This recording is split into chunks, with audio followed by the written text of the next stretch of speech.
My name is Suna Karakas. I'm the country director of the Hunger Project in Germany, and I welcome you to our first webinar of this year. Our today's topic is Thriving Mothers, Thriving World, a healthy development from the start. And we reserved the next 75 minutes for our webinar talk today to focus on maternal child health and also highlight the links to malnutrition and hunger. And I will start off the presentation just to give you a brief introduction to the topic. And my colleague Stephanie Ashley from the Hunger Project in Ghana will talk about our past and current maternal child health programs in Ghana. And then we will also give you, our audience, the opportunity to ask some questions. And Ursula Becker, our Vice Chair Board member, who's also with us today, will say a few final words and close the webinar meeting for us. So with that, I can kick off our presentation. So we can, yeah, that's our slide, and we can move on to the next one. So for every year, many of you may be aware, some of you may not be, but every year on May 28th is Global World Hunger Day. So the Hunger Project founded World Hunger Day in 2011 to call attention back then to the global food crisis. And since then, every year, World Hunger Day has grown into a globally recognized day of significance. And millions of individuals, organizations, but also corporations and governments have come together to highlight the importance of creating a world without hunger. And every year at the Hunger Project, we pick a thematic focus to raise awareness. And this year, we're calling for global attention and also global investment in women's and children's health and nutrition. Because malnutrition is a key aspect of chronic hunger. On the next slide, I would briefly like to highlight why quiet chronic hunger is on the rise and what that means. So today we have over 700 million people worldwide suffering from hunger. And most of them suffer not what I call the loud but visible hunger that we see on the news, like famine or starvation. But it's more from a more quiet hunger. I call it quiet because it is not so much highlighted and talked about. The quiet hunger is the chronic, persistent hunger where people have just enough to eat to make it, but not enough to fully thrive and develop and use their full potential. So chronic hunger, in essence, means living in a long-term state of malnutrition. And when we look at the numbers and the trends today, we see that malnutrition around the world is on the rise. And that's due to many factors, including we have a higher cost of food, we have rising conflicts around the globe, we have climate change effects that particularly hit countries in the global south disproportionately. And all of these factors combined also disproportionately affect women and girls worldwide. And just to briefly sum it up, chronic hunger is a very complicated topic and oftentimes rooted in poverty, gender inequality, but also lack of equal opportunities. So on the next slide, I briefly also want to show that women and children in particular are those living in poverty. Those are the most vulnerable to malnutrition. When nutritious food is scarce, families must make hard choices. And what we often see in those families are that girls and mothers are fed last and they eat the least. And mothers eat after the rest of their family is fed. And according to UNICEF, currently we have over 1 billion adolescent girls and women who suffer from malnutrition today. And 60% of those underweight women and women suffering from anemia live in Africa and South Asia. And what is so critical to understand about this topic is that malnutrition effects are passed down from mother to child. In essence, malnourished mothers give birth to malnourished babies. And those babies face often delayed development on a cognitive level, physical level, and these delays set them back and prevent them from reaching their full potential. So in essence, this really creates a cycle of chronic hunger that is passed on from generation to generation if there is no intervention. And a malnourished pregnant woman also is facing oftentimes higher risks of complications during the birth process, because as her baby grows, she is unable to get really the nutrients that she needs. And the baby will struggle to thrive after it's born. And malnourished women also often struggle with breastfeeding, which is so critical for the babies.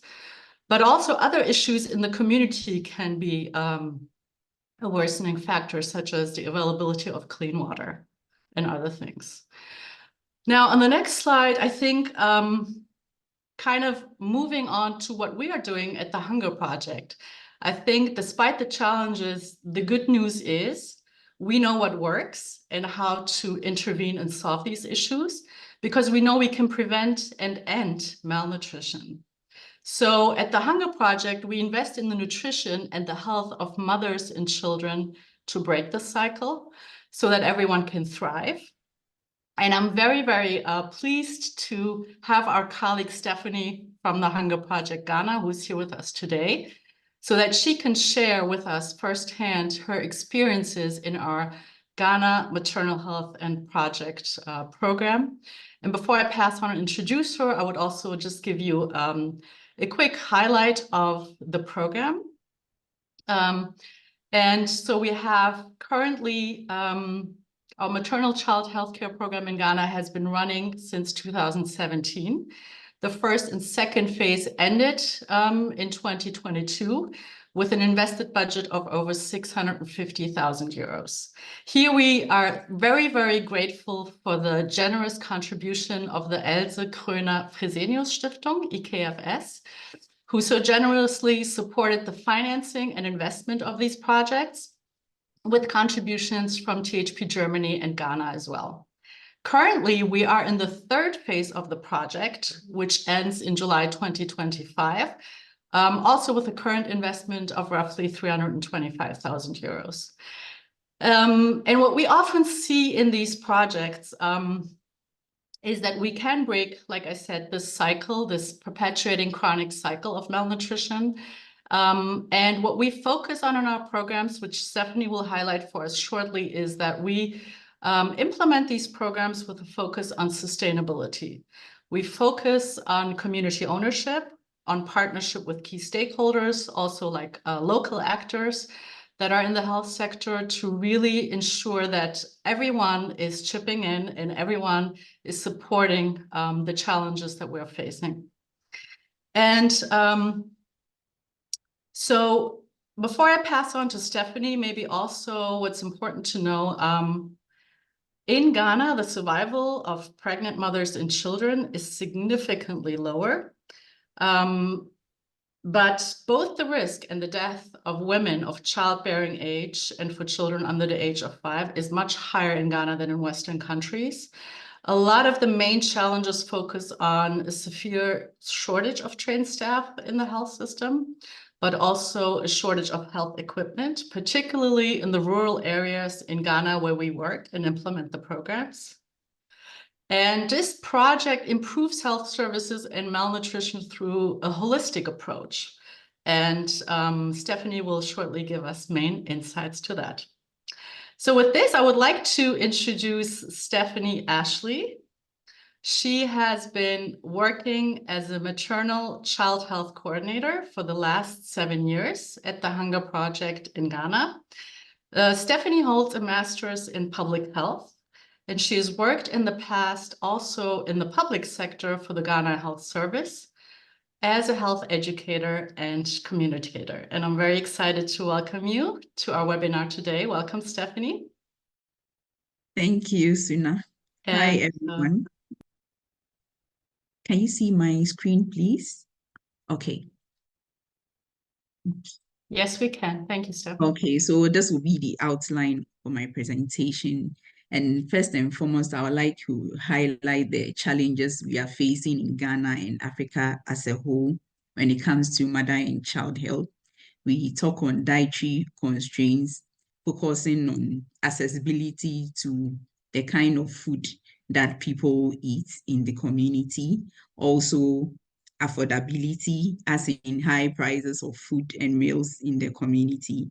Also, we have some cultural norms that affect women in the community. We have this myth and conceptions that has to do with pregnant women not eating some kind of meals in the community. Also, the lack of support on the part of family members and then service providers when it comes to breastfeeding of babies in our community. We equally talk about low birth weight. So I know Suna touched on maternal nutrition, which is quite key in improving maternal and child health. So we have mothers who do not eat well and they end up giving birth to babies who are low in weight, that is less than the ideal 2.5 kilograms a baby should weigh. And then most of the partners we deal with who have low knowledge of positive nutritional practices, focusing on exclusive breastfeeding. The practice of exclusive breastfeeding is very low across the country and Africa as a whole. And then access to health facilities. So in most of the rural communities we work in, they do not have access to skilled birth attendants. The facility is inadequately equipped. And then they do not have access to clean water and sanitation. Actually, the hygiene practices in the community is quite low. So all these actually are very interconnected. And once we are able to do something about it, we are able to champion the cause of mother and child in Ghana and then Africa as a whole. So this one will give us a right presentation on what we are trying to deal with. So in the Hunger Project, ideally, we focus on the first 1,000 days. So poor nutrition on the part of the mother leads to the mother having a low birth weight baby, or the mother giving birth earlier than she should. That is usually the ideal month would be 9 months, but you have mothers giving birth preterm babies. That is, they don't go through the full cycle and then there's time to deliver the babies. And once you have a low birth weight baby, meaning the child is malnourished, the child ends up being a standard young child, meaning the child is not adequately fed. That way, the child does not develop to his or her full capabilities. And then when you talk of cognitive development, it's very, very low. And the child ends up putting up a very poor performance in class. And this automatically leads to an adult child who is not able to achieve the highest as he or she should, and then not able, actually actually linked to low productivity at a workplace, and then poor economic performance. And this leads to contributing to low national GDP as well. So it's a cycle that we are trying to break as a country here in Ghana with support from EKFS and then Das Hunger Project. So as a country and as an organization, we are looking at creating a world without hunger. And one imperative we are looking at is breaking the malnutrition cycle. And this is a holistic approach that as an organization, we are championing. So we are actually helping to create access to essential healthcare that focuses on having access to skilled birth attendants, adequately equipping health facilities so that they could have their service providers can have essential equipment to work with in the community. Also supporting mothers to practice exclusive breastfeeding in the communities. We also looking at, in collaboration with animators on the field. In THP, we call volunteers animators. So we are adequately equipping them so that they could support with education, nutrition-wise, and then wash. So that way they tend to promote positive behavioral practice towards healthy eating through also organizing practical demonstration for partners in the community. And one key thing also is food security, which actually deals with the dietary constraints I mentioned earlier on. And we are also advocating for supplementation, and this service is offered by the healthcare services at the community level. So this is actually interconnected, and we are doing that based on creating awareness, advocating for policy implementation and sustainable solutions in partnership with the government institutions and the community as a whole. So focusing on the maternal and child health projects, like Suna mentioned earlier, we have benefited from EKFS 3 times. You have had a phase 1, which happened from 2017 to 2019, and then the second phase, 2019 to 2022, and we are currently in the third phase of the project. And the third phase also equally focuses on improving maternal and child health care in 5 epicenters. So in total, we are looking at them supporting 20 of our epicenters in Ghana. We have 45 epicenters, by the way. And the main target group for the project are children under 5. So we are looking at reaching out to 1,000 children with growth promotion services, and then 1,200 pregnant women with access to antenatal delivery services and then postnatal care. We've been supported with the amount 325,000 euros from EKFS and then Das Hunger Project. So ideally, what we do is build capacity for nurses. That way we get the skill-based attendants we're talking about, build capacity for volunteers to support in training, and then provide the facilities with health equipment. So this statistics that we see here is as a result of the 2 previous projects that had been conducted. So what we do ideally for the beginning of every project, we conduct a baseline survey.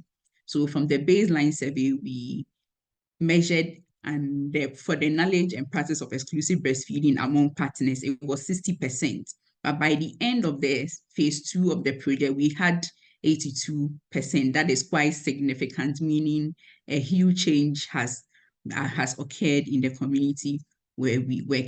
And family planning, we took the nurses, that is the service providers, through a training on family planning. Family planning is known to reduce maternal mortality by 30%. And at the end of the second phase of the project 2, knowledge about family planning has increased from 35% to 93%. So one key issue in Ghana is that there is a shortage of midwives in the system. But the country actually implemented a policy to augment the shortage of midwives in the system.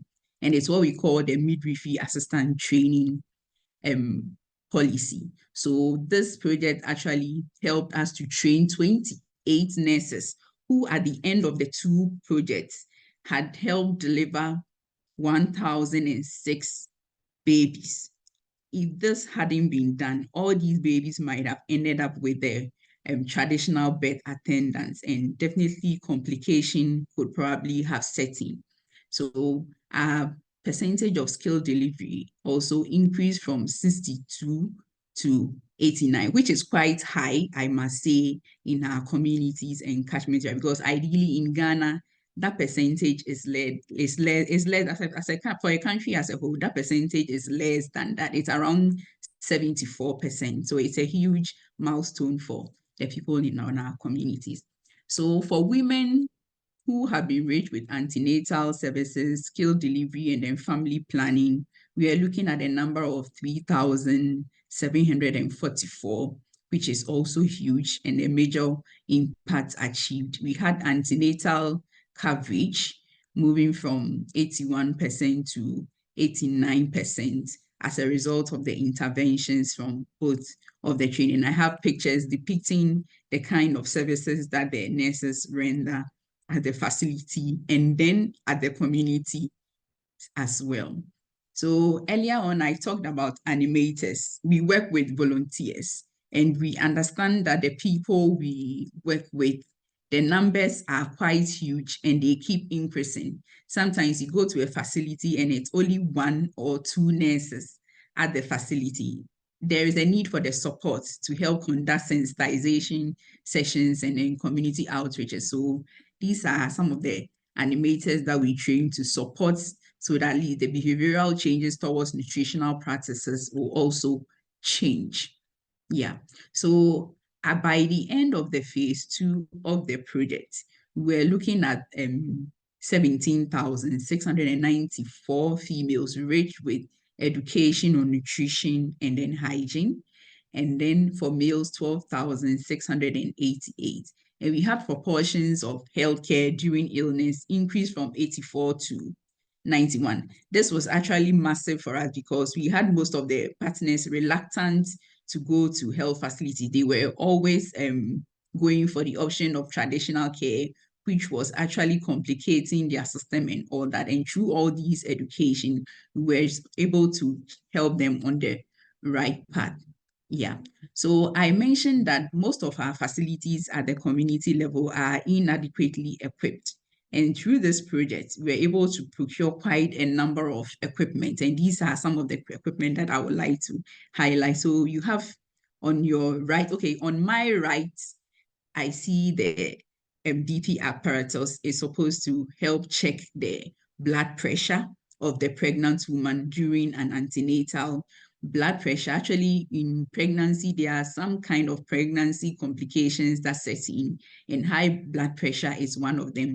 If it's not managed at the earlier stages, we tend to lose the mothers. So it's quite key and very important under this project. Also, in the middle, you see a fetal Doppler, which is very rare, but the project was able to support in procurement and provision of it. So this is used to check the fetal heart rate of the fetus. On my extreme right, you see an ultrasound scan machine. This is actually very rare in the community. Partners have to travel long distances, 30 minutes or 1 hour drive away from the community to get access to such equipment. And this project actually enabled the close to client services we're promoting under the project. So in a situation where you have all the ideal issues working, for instance, as having access to healthcare, proper nutrition, proper women nutrition during and after pregnancy, you tend to see a very beautiful result of the undernutrition cycle being broken. So unlike the first one I shared, here you can see a pregnant woman looking very healthy because she has access to healthcare. She's taking her routine drugs. She has a skilled birth attendant attending to her. She gives birth to a healthy baby and supported with exclusive breastfeeding and all that. The baby is very well nourished. The baby grows up into a child. The child also grows up into a teenager. You see, very beautiful, looking very healthy. And the child, the teenager, gets to get the enough time to actually develop into an adult woman. And then with the access to healthcare and all that we are pushing for, at least this cycle is broken and we could have a very perfect system in Africa and Ghana as a whole. So I'll bring my presentation to a close now. Thank you. Thank you so much, Stephanie, for sharing some of your insights of the project and the activities and interventions on the ground. We really appreciate your insights. And what we would like to do next, Stephanie shared with us a very, very brief video clip just to bring us kind of to the action on the ground and show some faces of who are the people, who are the mothers, who are the women affected in our project. It's a very brief clip. We apologize a bit in advance if the quality is not that great, but bear with us. It's a very, very brief clip. And then after that, I will dive with Stephanie into some of the questions to better understand the programs in Ghana. And I invite you, if you have any questions, feel free to already put them down in the chat function. After my conversation with Stephanie, we will also give you, the audience, an opportunity to ask your questions and answer them.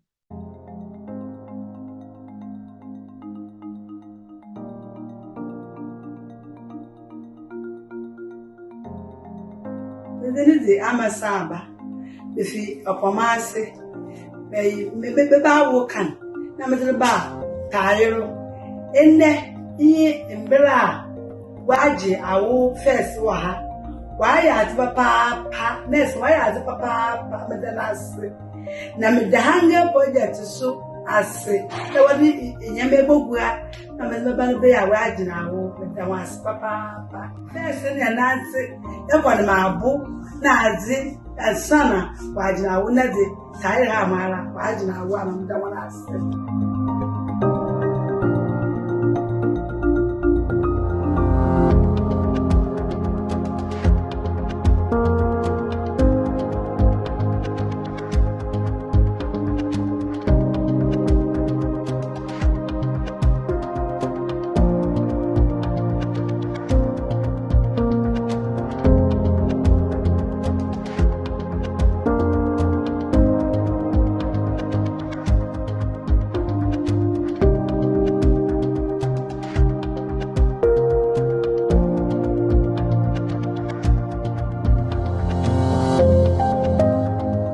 What we had shown here was basically a mother who had a pregnant daughter who was using the facilities that were financed or invested by the project in Ghana. And the woman is just expressing her gratefulness for the equipment, the staff, and everybody that helped support her daughter giving birth. And perhaps, Stephanie, we can jump in and you can share a bit with us some of your insights regarding what we just saw. What do you think would have been the situation like if this pregnant daughter of this woman, Ama Esarba, if the health clinic would not have been able to provide her with the support during pregnancy? Okay, so Tidal chips, Tidal Epicenter happened to benefit from the maternal and child healthcare improvement project. And prior to the time Ama Isabe's daughter came there, there was a community health nurse, but she hasn't been trained as a midwifery assistant. And in Ghana, once you haven't been trained, you do not attend to deliveries. So just the fact that the nurse had been trained was a huge advantage to her in the facilities. She also talked about medical equipment that were used when the daughter came for antenatal services. In most of the CHIPS compound in Ghana, you don't see such equipment there. You see those equipment in the high facilities. So when the pregnant women come for antenatal, they are referred to go to other places for such services. And she talked about the deplorable road that they would have had to travel to go for the delivery. Yes, Tidal, traveling from Tidal to the nearest urban area, it's very, very stressful. The road is in a deplorable state, and if not for the intervention, probably there could either have been a complication or a miscarrying of the baby. So that is the advantage that the project brought on board. Yes, for that facility, especially. Yeah, thank you. No, thank you. And maybe just to touch also upon some of the program achievements that you had basically presented to us in for the mother-child health program in Ghana. In your opinion, I mean, what do you think were the top 3 factors, right, to achieve such, I would say, remarkable milestones in those 2 phases of the project? What do you think were the key success factors for that? Okay, thank you, Suna. So I would highlight like 3 key factors. The first will be our collaboration with Ghana Health Service. Ghana Health Service happens to be the government institution in charge of our health needs in the country. And one key strategy of the Hunger Project is collaborating with government institutions to ensure sustainability. So the fact that we collaborated with them, the nurses work for them and are paid by them, though they are in a facility. That is one key factor. Also, we could talk about the partnership with the key stakeholders at the community level. So that is where the animators come in. We also engage with the traditional leaders and then the traditional rulers. So one thing we realize is that once they are on board, your success is actually assured. And also at the beginning stages of every project, we have a needs assessment. And then we tell them what we are about to do, and then they own. So what our focus will be, my focus will be on is community ownership. Once the community gets to own the project, success is assured. Yeah, thank you. Yeah, this aspect of community ownership, it's actually a very strong theme and focus throughout our programs at the Hunger Project. And I think it goes a long way to have such strong connections to community members who are able to reach out and build that trust to these mothers who may oftentimes be skeptical due to sociocultural reasons, you know, when it comes to health staff, that you have really community members that you already know and trust and have access to. So I think that also is quite crucial in achieving quick change. So that's great. And what you had also mentioned at the very beginning of the presentations was this holistic approach. So you highlighted a bit, yes, you provide training for the staff, you have nutrition workshops, awareness raising workshops, etc. And you have this really multifaceted approach. And why do you think it is really crucial and needed to apply such a holistic approach to really break this vicious cycle that we just spoke about? Yeah. So in as much as we are looking at reducing malnutrition in the community, if we should focus on only accessibility to health facilities and then skill-based attendance, we would definitely be missing the other key component. So with focus on the first 1,000 days, ideally nutrition is important. That is why we communicate, we actually engage partners on nutrition education. You cannot talk about nutrition and then not talk about wash and then hygiene practices. You cannot talk about health facility and then omit family planning, because once the mother gives birth, of course, there had to be some family planning services so that she could actually get time to space the child's birth. Also, postnatal care also comes into play. Right after the mother delivers, there is a need for the baby to go for those growth monitoring services for the baby's weight to be monitored. Also, necessary vaccinations that the baby has to be given and all that. So, like I said, the focus is they are all interconnected. They are all interconnected. You cannot focus on one and then leave the other. Hence the holistic approach that I was advocating for. And it's exactly what we implemented under this project. Yes, so this picture actually speaks to it. So the first picture talks about the nutrition for the mother and then the baby. The lower picture shows a nurse depicting how to breastfeed a baby. And on my right, you see a service provider attending to a client offering family planning services. So all these things are interconnected and interlinked to help reduce malnutrition in the community and also help give both the mother and child optimum health as they need. Mm-hmm. Thank you. Over, Suna. Yes, thank you. And perhaps one additional aspect to highlight, right? You do a lot of awareness raising and also, I would call it health education for mothers and their families. And in your interventions and activities, along with that, what are some of the basic tools that you use to ensure that, mothers take care of themselves and their babies, the way that it's properly needed?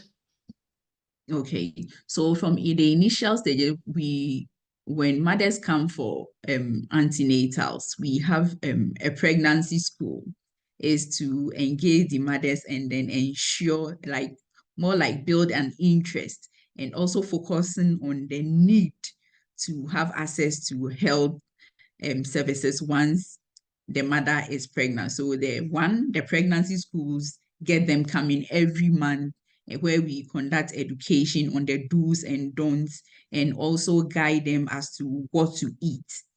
Also, we have maternal health advocates in the community. These are people who had gone through the system and can testify of the benefits that they've gained from the facilities, from engaging with animators in the community. So they also tend to bring more people. They tend to educate partners in the country and then ensure in the community, and then ensure that anytime they identify a pregnant woman in the community, she is directed to the facility. Also, we have this group that we form in the community, mother-to-mother support groups. So they are a group that supports each other. They help mothers who are breastfeeding, mothers who are pregnant to help their children to optimally feed. And, as a pregnant woman, sometimes it's even stressful as to what to eat. So once they are available, they are able to engage them and then engage their spouses to give them all the necessary support so that they can feed well whilst attending antenatal care services too. Great, thank you. Sina. Yes, no, thank you so much, Stephanie, for providing us with those additional insights. I would like to open up for questions from the audience and also perhaps pass on to Christos to see if we have already some posted questions in the chat.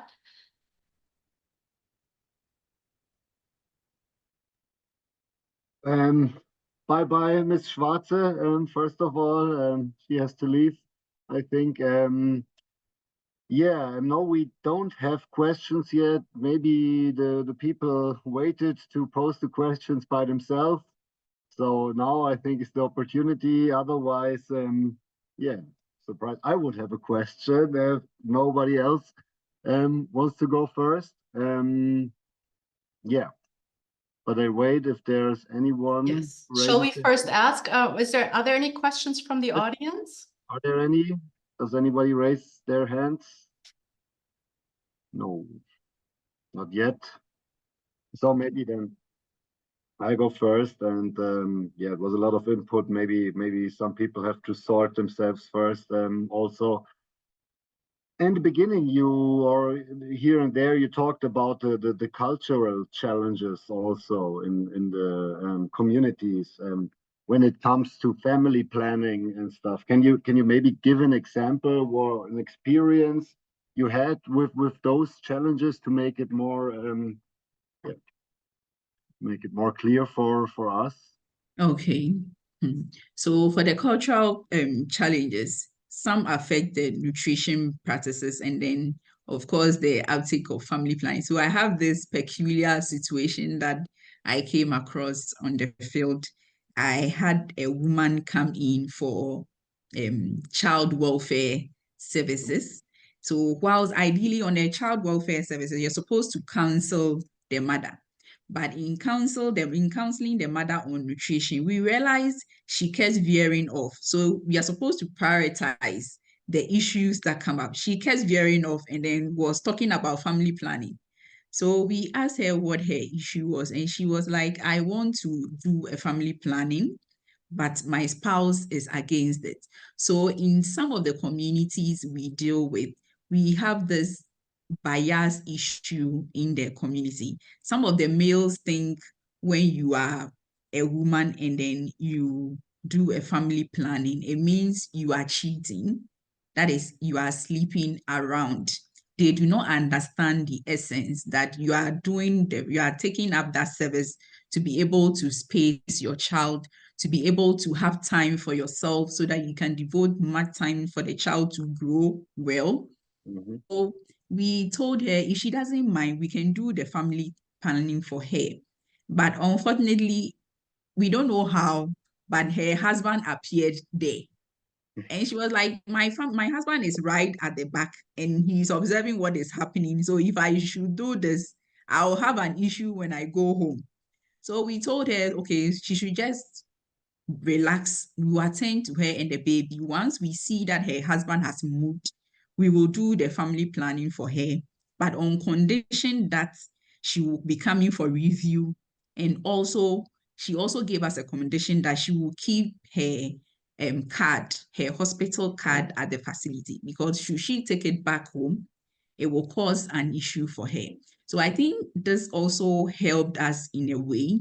It made us identify the problems, the myth, and then the concessions surrounding the uptake of family planning in the community. So anytime we go out, in as much as we focus on nutrition and then hygiene, we factor in the importance of family planning whilst drawing the men on board, because we need male involvement to be able to achieve our cause. Thank you. Over.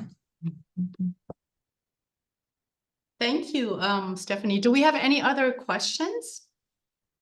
Not yet in the chat. Maybe a short hint. You also can, of course, post the questions in German. Okay.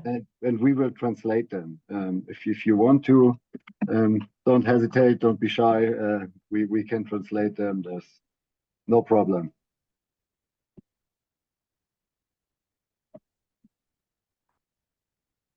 Okay. I would say. Yeah, here we have one. Yes. Sorry, excuse me. One came up in the chat from Ms. Messmer. Thank you very much. If you teach about healthy nutrition, what do you think? What do you do if there's not enough healthy food available from time to time, or if there's a shortage? I think. Okay, so if I understand, what do we do when there is a shortage of food?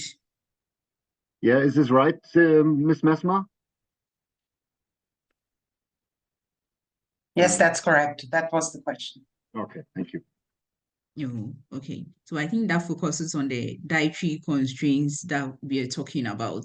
So for most of the partners at the moment do not face any form of shortage of food in their community. What we do not know is the exact thing to eat. So we actually do our education focusing on the locally available food in the community. For those who have shortage of food in their homes, we actually help assist them. We could put together a contribution as a person and the facility. And then later on, we link them up with our microfinance department. So it's actually an access to bank. It's a banking institution in the community that is able to support women. So if you have all the necessary details, we just link you up with them. You can access a loan, and if you want to go into farming or maybe some form of livelihood, that way you can end up catering for yourself, getting money so that you can purchase all the necessary items you will need to prevent that shortage of foodstuffs in your home. Yeah. Ursula, you have your hand raised? Yes, I have a question to Stephanie. Stephanie, you were talking about the family planning and was a nice story about that. Do you do family planning on a greater scale with many people involved in general? Okay, yes, we do. For the family planning services in the country, it's free for all. So our national health insurance had absorbed the cost. So at the beginning of every year, you just contribute a quota and you can have access to all form of family planning. So this is something too that most of the partners were not aware of. And through this project, we were able to create a lot of awareness and advocacy on it, to the extent that we've even encouraged the facilities to print out such information at the entrance of their facility so that the clients will be aware and then have access to such form of services. Thank you. I would like to close the webinar here and also pass over to Ursula Becker, our Vice Chair of the Board at the Hunger Project Germany, for some closing remarks and words. Yes, thank you, Suna. And thank you very much, Stephanie, for your enlightenment on mothers and children striving for a new world. That was very, very interesting because in detail, one does not know what health services are offered in Ghana and what is done against hunger, malnutrition, and of course, family planning, which is also a very important subject. As we all know, not only in Ghana, but everywhere in the world, a healthy start in life is a very, very good foundation for the rest of the life and also for our communities and for our countries.